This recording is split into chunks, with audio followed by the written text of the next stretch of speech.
Hola, gracias por estar una vez más en Sabiduría para el Corazón. El tema para hoy es Soberanía en la Maternidad. Está basado en Romanos capítulo 9, versículos 6 al 13. Pero como introducción déjeme decirle que la verdad que me alarma el hecho de que la gente saca sus creencias de diferentes filosofías de todo tipo de fuentes. Hay miles de personas que creen que Jesús se casó con María Magdalena y tuvieron familia en algún rincón de Francia gracias a una novela titulada El Código da Vinci. La gente suele olvidar el hecho de que este libro es de ficción, por más que el autor diga que en las primeras páginas ha descubierto una serie de conspiraciones secretas entre los líderes de las iglesias. Según la revista World, los programas de televisión de comediantes como Jay Leno, David Letterman y demás son tomados en serio por 1 de cada 5 jóvenes. En un estudio, se investigó para determinar las maneras en que la gente obtenía noticias políticas y desarrollaban así sus propios puntos de vista. Evidentemente, cientos y cientos de jóvenes se toman las cosas de los comediantes en serio. Más serio que estas dos ilustraciones es una encuesta reciente llevada a cabo por un grupo de investigación de Varna. Este grupo descubrió un gran número de líderes de distintas denominaciones y pastores que ya no pueden poner la firma en las siguientes afirmaciones básicas. La primera, existe una verdad moral absoluta. En otras palabras, algunas cosas están mal moralmente sin importar a dónde uno viva. La segunda afirmación básica, que ellos no pueden confirmar con su firma, es que la Biblia es la palabra infalible de Dios. ¿Sabe qué?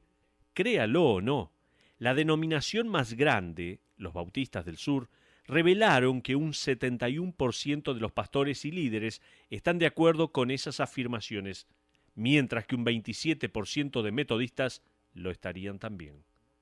Estas noticias son sorprendentes, no tanto que 1 de cada 4 pastores liberales crea que la Biblia está diciendo la verdad, sino que 1 de cada 4 pastores bautistas conservadores no la cree.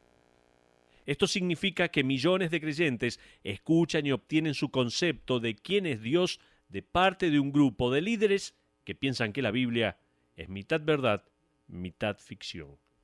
Esto me da mucho más miedo que un muchacho de 25 años que se desarrolle su punto de vista político basado en un comediante.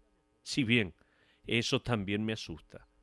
Así que no fue una sorpresa para mí leer, tal como este artículo concluye, que solo 1 de cada 10 cristianos protestantes que fueron encuestados estuvieron de acuerdo con que hay una verdad moral absoluta y que la Biblia es la palabra de Dios.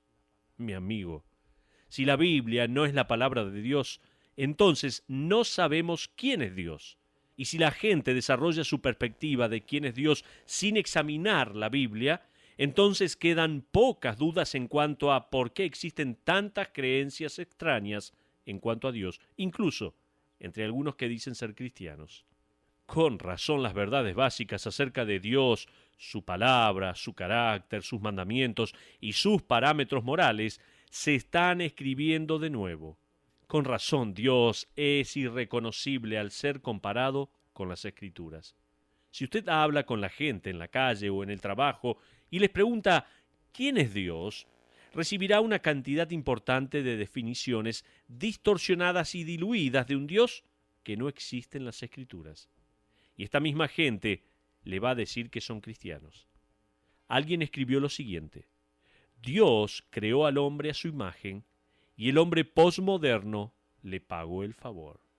A. W. Tozer escribió lo siguiente, escuche este concepto: ¿vamos a poder sacar de alguna persona la respuesta a la pregunta que le envié a la mente al pensar en Dios? De poder hacerlo, podríamos predecir con certeza el futuro espiritual de ese individuo. ¿Quién es Dios? Su respuesta va a determinar más acerca de usted que acerca de Dios. Alguien dirá, ¿para qué molestarse? J. I. Parker advirtió a su generación diciendo, deje de lado el estudio de la palabra de Dios y se sentenciará a sí mismo a tropezar e ir por la vida con los ojos tapados, por así decirlo, sin ningún sentido de dirección. Tozer agrega: si queremos el poder espiritual nuevamente en nuestras vidas, debemos comenzar a pensar de Dios como alguien que está cerca nuestro. Mi amigo, la única manera de pensar de Dios como alguien cerca nuestro es estudiando lo que su palabra dice en cuanto a Él. Es más, es imposible creer en Dios sin tener en cuenta su palabra, porque la palabra de Dios nos explica el Evangelio de Dios. Es por eso que Pablo escribe en Romanos capítulo 10, versículo 17, así que la fe es por el oír y el oír por la palabra de Dios. Unos versículos atrás, el 13 y 14, allí el apóstol Pablo, guiado por el Espíritu Santo de Dios, dice: porque todo aquel que invocare el nombre del Señor será salvo. Porque, ¿cómo pues invocarán a aquel en el cual no han creído? ¿Y cómo creerán en aquel de quien no han oído? ¿Y cómo oirán sin haber quien les predique? En otras palabras, la fe salvadora requiere la articulación de la verdad bíblica. Entonces, si la gente piensa que la Biblia es ficción y o la verdad, el diablo ha ganado una gran batalla. Si la Biblia es ficción, el plan de salvación lo tiene que adivinar cada uno por sí solo. Si existe o no un verdadero infierno o un cielo de verdad, también está para que se lo quede el mejor postor. Y, por sobre todas las cosas, ¿quién es Dios? Queda para la imaginación de cada uno. Con razón, nuestra generación ha cumplido con la advertencia de Tozer, quien dijo que si uno no estudia a Dios, por medio de las Escrituras, se sentencia a sí mismo a tropezar y a andar por la vida sin dirección alguna. He dicho todo esto porque vamos a comenzar a estudiar una descripción de Dios que va en contra de la lógica y la razón de la humanidad. Estamos por estudiar quién es Dios, en términos que puede que nos incomoden, a menos que lo creamos. Y ahí nuestros corazones se elevarán en esta verdad increíble. El tema de Romanos capítulo 9 puede ponerse en una sola palabra: soberanía. Mientras la nación de Israel es el tema obvio entre líneas y a veces bien marcado, el tema real de todo esto es la soberanía de Dios. La mayoría de nosotros puede decir que cree en la soberanía de Dios, así que permítame ser más específico y decir que el tema en Romanos capítulo 9 es la soberanía de Dios en la elección. En el próximo párrafo de nuestro estudio de Romanos capítulo 9, Pablo va a descubrir quién es Dios con declaraciones que, por un lado, parecen ser impactantes y por otro, nos dan más seguridad. En este párrafo, Pablo va a describir la soberanía de Dios con dos ilustraciones del pasado de Israel. Estas incluyen, primero, la concepción sobrenatural de Isaac y segundo, la elección soberana de Jacob. Fíjese en Romanos capítulo 9, versículos 6 al 13. Voy a leer este pasaje. Romanos capítulo 9, versículo 6 en adelante dice la Biblia: no que la palabra de Dios haya fallado, porque no todos los que descienden de Israel son israelitas, ni por ser descendientes de Abraham son todos hijos, sino en Isaac te será llamada descendencia. Esto es, no los que son hijos según la carne son hijos de Dios, sino que los que son hijos según la promesa son contados como descendientes. Porque la palabra de la promesa es esta: por este tiempo vendré y Sara tendrá un hijo. Y no solo esto, sino que también cuando Rebeca concibió de uno de Isaac nuestro padre, pues no habían aún nacido, ni habían hecho aún ni bien ni mal, para que el propósito de Dios conforme a la elección permaneciese, no por las obras, sino por el que llama, se le dijo: el mayor servirá al menor, como está escrito: a Jacob amé, mas a Esaú aborrecí. Hasta ahí la porción de la palabra de Dios. Pablo comienza diciendo que el rechazo al Mesías por parte de la nación de Israel no significa que la palabra de Dios no se ha cumplido o que el plan tal vez fracasó. No. Luego les recuerda que los verdaderos israelitas no nacen si no nacen de nuevo. Pablo repite esta verdad en su epístola a los Gálatas. En el capítulo 3, versículo 29, escribe lo siguiente: y si vosotros sois de Cristo, ciertamente linaje de Abraham sois y herederos según la promesa. ¿Se da cuenta? La promesa. Ahora, Israel no creía. La nación en su mayoría rechazó a Cristo. Solo unos pocos creyeron al principio. Entonces, ¿significa esto que la promesa de Dios en llamar a su pueblo fracasó? ¿Llamó Dios en su palabra? ¿Falló Dios en su palabra? Bueno, en este párrafo, Pablo va a probar con la historia misma de Israel, que si bien no toda la nación creyó, Dios estuvo obrando dentro de la nación siempre para llamar y escoger a aquellos que pasarían a ser el verdadero Israel. Vamos a ver la concepción sobrenatural de Isaac. Pablo regresa al comienzo de la nación de Israel para demostrar que Dios es soberano en elegir y que sus propósitos no fracasaron. Pablo comienza mencionando a Abraham en el versículo 7 del capítulo 9. Los judíos conocían muy bien su historia. Abraham no buscó a Dios. Él era miembro de una familia pagana e idólatra. Pero si bien Abraham no estaba buscando a Dios, Dios estaba buscando a Abraham, como el llamado a Abraham está registrado en Génesis capítulo 12. Cada judío que lea la epístola a los romanos debería confesar que la historia judía comenzó con Dios escogiendo a Abraham. La nación de Israel comenzó con la elección de Abraham, un hombre escogido por Dios. Pero luego Pablo pasa a hablar de Isaac, el hijo de Abraham. Si Isaac no es suficiente prueba del poder soberano de Dios, nada lo es. Fíjese en el versículo 9 de Romanos capítulo 9. Si tiene su Biblia, por favor, busque allí la palabra de Dios. Dice, porque la palabra de la promesa es esta: por este tiempo vendré y Sara tendrá un hijo. La nación judía no podía ignorar el hecho de que la mismísima concepción de Isaac en el vientre de su madre ocurrió a pesar de un par de cosas. Permítame dárselas. La concepción de Isaac ocurrió a pesar de las imposibilidades físicas. Génesis dice que Sara era estéril, Génesis 11:30, y que Sara ya había pasado la edad de tener hijos, Génesis 18:11, teniendo también en cuenta que ya tenía 99 años, como dice Génesis 17:17. Ella concibe y tiene un hijo. ¿Por qué? Porque Dios había hecho una promesa.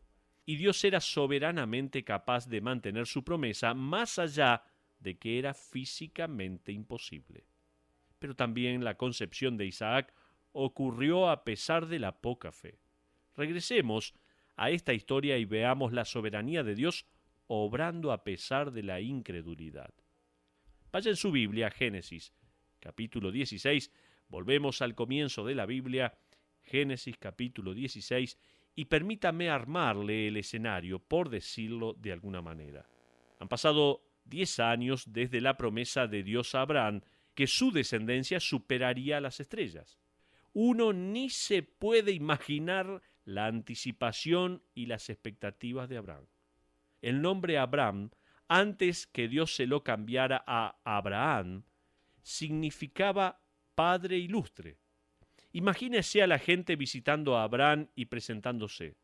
Los nombres hebreos indicaban qué era o qué hacía la persona, así que me imagino a la gente preguntándole, ¿cómo se llama? Y él respondería, Padre Ilustre. La gente respondería, usted sí que debe ser un padre orgulloso.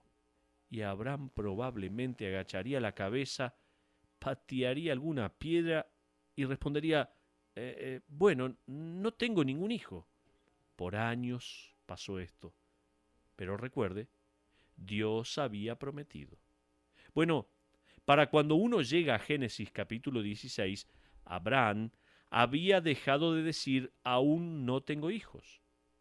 Tanto él como Sara han sido vulnerables a la tentación de tomar las riendas del asunto.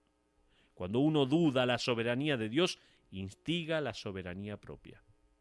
Lo que sucede cuando dudamos de la soberanía de Dios e instigamos a nuestra propia soberanía.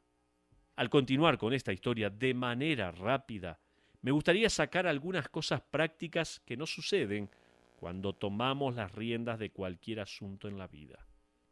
Lo primero que sucede, si tiene un lápiz, un papel, un bolígrafo, tome nota por favor. Lo primero que sucede, algo que prepara la escena para comprometer o rebelarnos, es que racionalizamos nuestro resentimiento. Fíjese en los versículos 1 al 3 de Génesis capítulo 16. Dice la Biblia allí: Sarai, mujer de Abraham, no le daba hijos, y ella tenía una sierva egipcia que se llamaba Agar. Dijo entonces Sarai a Abraham: Ya ves que Jehová me ha hecho estéril, te ruego pues que te llegues a mi sierva, quizá tendré hijos de ella. Y Abraham, como líder piadoso de la familia, respondió: No, Sarai, debemos esperar en la promesa de Dios. Pero no fue así. El texto dice: Y atendió a Abraham al ruego de Sarai. Y Sarai, mujer de Abraham, tomó a Agar, su sierva egipcia, al cabo de 10 años que había habitado Abraham en la tierra de Canaán, y la dio por mujer a Abraham su marido. Hasta ahí la porción por ahora. La nación de Israel no había pasado ni siquiera una generación, y el enemigo ha tenido éxito en corromper la promesa. ¿Se dio cuenta la forma en que Sarai comienza el versículo 2? Dice: Ya ves que Jehová me ha hecho estéril. Teológicamente hablando, tiene la mitad de la razón. El concebir es según la obra y propósito de Dios. Es la creación de un alma inmortal. Desde la perspectiva humana, puede parecer un accidente, una dificultad o una tragedia a veces, pero no puede suceder sin el propósito soberano de Dios de traer vida a un alma que jamás morirá.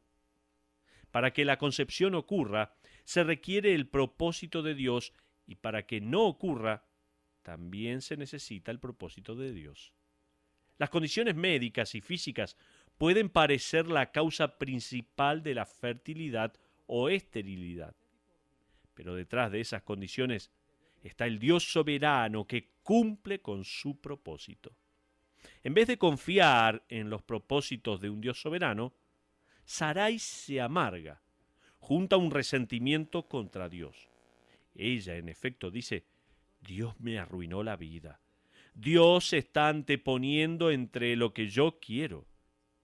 Y a eso le sumamos que ella toma las riendas de las cosas y decide que otra mujer que pueda tener hijos es mejor que una esposa que no puede.